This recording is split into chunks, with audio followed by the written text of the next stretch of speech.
সংগ্রামী সাথী ও বন্ধুগণ, আজকে এই বৃষ্টি বিঘ্নিত পরিবেশে আপনাদের উপস্থিতি এটাই প্রমাণ করে জামাত ইসলামীর কর্মীরা, নেতারা কোনো বৃষ্টি, কোনো রোদ, কোনো সমস্যাকে সমস্যাই মনে করে না। নেতাদের ডাকে যে কোনো মুহূর্তে তারা উপস্থিত হতে রাজি।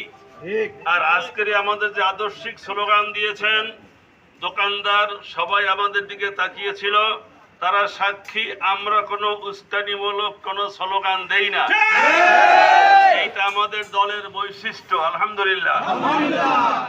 আর কেন্দ্রীয় ঘোষণা না আসা পর্যন্ত যতই বৃষ্টি হোক, যতই ঝড় বাদল হোক, 19 তারিখে সকাল 6টায় আমরা এখান থেকে গাড়িতে যাব কেন্দ্রীয় সেই শহীদ ময়দানের মহাসমাবেশকে সফল করার জন্য।